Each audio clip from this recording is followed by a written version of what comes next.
નમસ્કાર દર્શક મિત્રો, ફાસ્ટ ન્યૂઝ ઇવનિંગ બુલેટિનમાં હું ઉદય રાવલ આપનું સ્વાગત કરું છું। બુલેટિનની શરૂઆત કરીશું ઉમરગામના મુખ્ય સમાચારોથી। ઉમરગામ તાલુકામાં પ્રથમ પૂજ્ય ગણેશજીના આગમનની તડામાર તૈયારીઓ થઈ રહી છે। શ્રાવણ મહિનો અને ત્યારબાદ એક પછી એક તહેવારો આવે છે। ભક્તો જેની આતુરતાથી રાહ જુએ છે એવા વિઘ્નહર્તા ગણેશજી ભક્તોના ઘરે પધારવા સજ્જ થઈ રહ્યા છે। વલસાડ જિલ્લાના ઉમરગામ તાલુકામાં હાલ મૂર્તિકારો ભગવાન ગણેશજીની પ્રતિમાઓને આખરી ઓપ આપવા તૈયારી કરી રહ્યા છે। ગણેશજીના શૃંગાર સાથે રંગબેરંગી કપડાઓ આભૂષણોની સારી માંગ હોય છે। તો આ વર્ષે ગણેશજીની ટીવી સિરિયલોમાં જોવા મળતી બાળકોના મનગમતા પાત્રોની મૂર્તિની માંગ જોવા મળી રહી છે। આ વર્ષે ગણેશ પ્રતિમાઓમાં કોઈ ભાવ વધારો નથી એ ભક્તો માટે રાહતની વાત છે। હાલ વિઘ્નહર્તા ભક્તોની ઘરે પધારવા આભૂષણો અને વસ્ત્રોથી સજ્જ થઈ રહ્યા છે।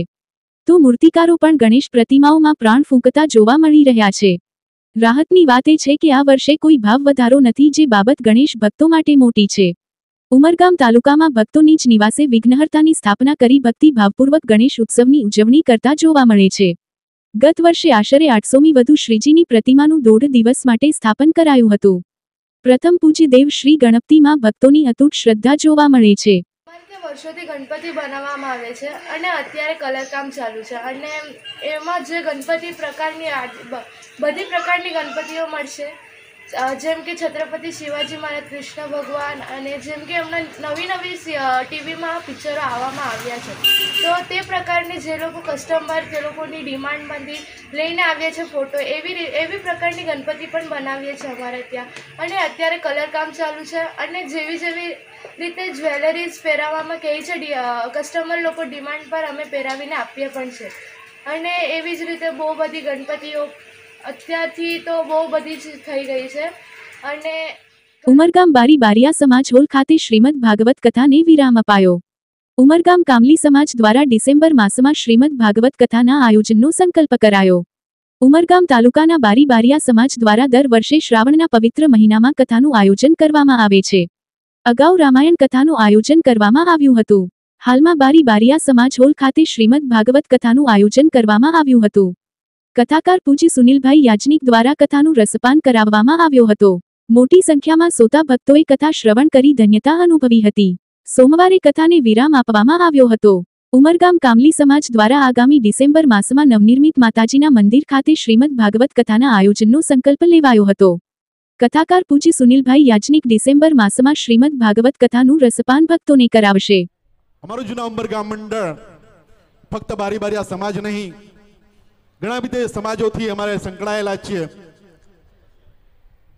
માછી સમાજ, બારિયા સમાજ, હળપતિ સમાજ, રોહિતવાદ સમાજ અને કામરવાડ સમાજ। અને આજે કામરવાડ સમાજે એક પ્રણ લીધો, મીટિંગો બોલાવી કે એમને સમાજની અંદર 17 વર્ષ વીતી ગયા છતાં પણ આજે આ વર્ષે એમણે મંદિરની પ્રાણ પ્રતિષ્ઠા કરાવી અને ત્યારે પ્રણ લીધા એ લોકોએ કે અમારે કામરવાડ સમાજ, કામડી સમાજ પણ ભાગવત કથા કરાવશે અને નક્કી કરીને આજે આવ્યા છે। અને 10મી ડિસેમ્બર આપણા બિરાજમાન સુનિલ યાજ્ઞિક મહારાજજીના મુખારવિંદે આ ગીતા ભગવત સપ્તાહ બેસાડવામાં આવશે। આજે શ્રીફળ અર્પણ કરવા માટે આવ્યા છે। તો તમને આ સૌ અગ્રણીઓને, કામડી સમાજના અગ્રણીઓને વિનંતી છે તો મહારાજ પાસે આવે અને આજનું શ્રીફળ અને તારીખ, સમય એ નક્કી કરીને આવેલા છે। મહારાજ જય હો, જય હો। શ્રી ઉમરગાંવ કામડી સમાજ આજે પૂજ્ય શાસ્ત્રીજીની આ કથા ગંગામાં આજે આપણે ઉમરગાંવના આંગણે આ બારી બારિયા સમાજ દ્વારા આયોજિત વાપી રેલવે સ્ટેશન નજીક આવેલી એક હોટલમાં અચાનક આગ લાગી હતી। રહેણાંક વિસ્તારમાં આવેલી હોટલમાં આગ લાગતા દોડધામ મચી ગઈ હતી। હોટેલના ગ્રાઉન્ડ ફ્લોર પર શરૂઆતમાં વાયરિંગમાં શોર્ટ સર્કિટ થયું હતું અને ત્યારબાદ આગની શરૂઆત થઈ હતી। આગ વાયરિંગ દ્વારા ઉપર સુધી પ્રસરી હતી। બનાવને કારણે આસપાસના વિસ્તારમાં દોડધામ મચી ગઈ હતી। સતત ધમધમતા રોડની બાજુમાં આવેલી હોટલમાં આગ લાગતા જ મોટી સંખ્યામાં લોકો એકઠા થયા હતા અને ત્યારબાદ પોલીસ અને ફાયર બ્રિગેડને જાણ કરી હતી। ઘટનાની જાણ થતાં જ ફાયર બ્રિગેડની ટીમ તાત્કાલિક સ્થળ પર પહોંચી હતી અને આગ પર કાબૂ મેળવવા પ્રયાસ કર્યા હતા। વાયરિંગમાં લાગેલી આગ હોટલની સીડી પર મૂકેલા ગાદલાઓ સુધી પહોંચી હતી। આથી આગે મોટું સ્વરૂપ ધારણ કર્યું હતું। આથી ઉપરના માળે રહેતા લોકો ફસાઈ ગયા હતા। સીડી પર પણ આગ લાગી હતી, આથી લોકો દોરડા દ્વારા નીચે ઉતરી જીવ બચાવ્યો હતો. ફાયર બ્રિગેડની ટીમોને ભારે જહેમત બાદ આગ પર કાબૂ મેળવવામાં સફળતા મળી હતી. આ ઘટનામાં કોઈ ઈજા કે જાનહાનિ થઈ નથી. શોર્ટ સર્કિટને કારણે આગ લાગી હોવાનું મનાઈ રહ્યું છે. વલસાડ જિલ્લા પોલીસ દ્વારા છેલ્લા 3 મહિનાથી ઓપરેશન હન્ટ ચલાવવામાં આવી રહ્યું છે. વર્ષોથી નાસ્તા ફરતા વોન્ટેડ આરોપીઓને ઝડપવા માટે વલસાડ જિલ્લા પોલીસની ટીમોએ દેશભરના અનેક રાજ્યોમાં પડાવ નાખ્યો હતો. ઓપરેશન હન્ટ અંતર્ગત છેલ્લા 3 મહિનામાં અત્યાર સુધી 110 જેટલા વોન્ટેડ આરોપીઓને ઝડપવામાં વલસાડ જિલ્લા પોલીસને સફળતા મળી છે. મહત્વપૂર્ણ છે કે વલસાડ જિલ્લા પોલીસ વડા ડોક્ટર કરણરાજ વાઘેલાની આગેવાનીમાં વલસાડ જિલ્લા પોલીસ દ્વારા ઓપરેશન હન્ટ ચલાવવામાં આવી રહ્યું છે, જે અંતર્ગત વર્ષોથી પોલીસ ચોપડે વોન્ટેડ બોલાતા આરોપીઓને ઝડપવામાં આવી રહ્યા છે. દેશભરના વિવિધ રાજ્યોમાં વલસાડ જિલ્લા પોલીસની 20મી વધુ ટીમોએ પડાવ નાખ્યો હતો. આ અંતર્ગત 110 મોસ્ટ વોન્ટેડ આરોપીઓને ઝડપવામાં સફળતા મળી છે.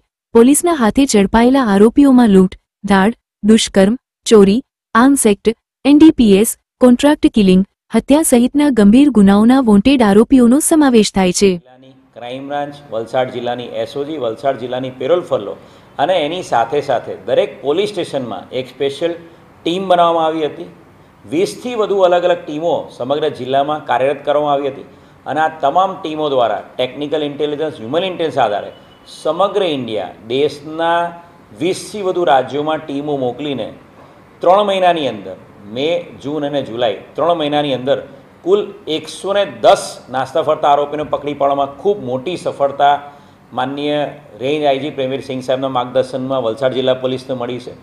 આ 110 આરોપીની સાથે સાથે 2 આરોપી જે ઘણા લાંબા સમયથી નાસ્તા ફરતા હતા એમની તપાસ એમના ગામમાં જઈને કરીને એમની જે મૃત્યુની હકીકત મેળવીને મરણનો દાખલો મેળવી એમના નામ પણ કમી કરવામાં આવ્યા. વલસાડ જિલ્લામાં ચોમાસાની શરૂઆતથી રસ્તાઓ અને પુલોનું ધોવાણ થયું હતું. હાઈવે પર પડી ગયેલા ખાડાઓને કારણે વલસાડ કલેક્ટરે પણ કડક કાર્યવાહીની ચેતવણી આપી હતી અને ગણતરીના દિવસોમાં હાઈવે રિપેર કરવાના આદેશ કર્યા હતા. કલેક્ટરના આદેશ બાદ દિવસો વીતી ગયા છતાં હજુ પણ અંતરિયાળ વિસ્તારના કેટલાક પુલોની હાલત જર્જરિત છે. વલસાડ જિલ્લા અને મહારાષ્ટ્રની હદ પર આવેલા કપરાડાના ફળી ગામ નજીક નાના પોડા નાસિક હાઈવે પર એક નાળા પર બનાવેલા પુલની હાલત જર્જરિત છે. પુલના સ્લેબના સળિયા પણ બહાર દેખાઈ રહ્યા છે. અને એક ટ્રકમાંથી એ સળિયો છટકી અને અમારી કારમાં લાગ્યો, એટલે અમે જોવા ઉભા રહ્યા કે ભાઈ આ શું છે, આ કઈ જાતનું નાળું બનાવ્યું હશે. અમે તો ટેકનિકલ માણસ છે, અમે જાણીએ છીએ કે આ સળિયા લાગવાથી કેટલું નુકસાન થાય છે અને કેટલો આ ભ્રષ્ટાચાર થાય છે. તો આ લોકોએ અહીંયા આ તંત્રએ આવીને અહીંયા આ બધું જોવું જોઈએ, એને મરમ્મત કરવી જોઈએ, એને રિપેર કરવો જોઈએ, જે એને યોગ્ય લાગે છે.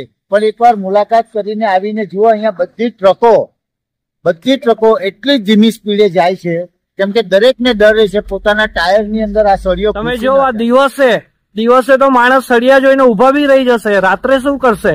લોકો કેટલા અહીંયા અમારા સામે 1-2 ગાડીમાં તો ઠોકાયા છે, જેથી પંચર પડતા પડતા બચ્યો અને સળિયા સામે નીકળેલા છે. ગાડી આવે છે એના ઓપોઝિટ સામે સળિયા છે. તમે વિચારો કે આમાં માણસ છે, ઠીક છે 4 વ્હીલર મોટા વ્હીકલ છે એ તો કવર કરી લે છે, આમાં બાઇક વાળાને તો સીધું પગમાં કે શરીરમાં ઘૂસી જશે. ફાસ્ટ ન્યૂઝ ઇવનિંગ બુલેટિનમાં આજે બસ આટલું જ. આવતીકાલે ફરી મળીશું. નમસ્કાર.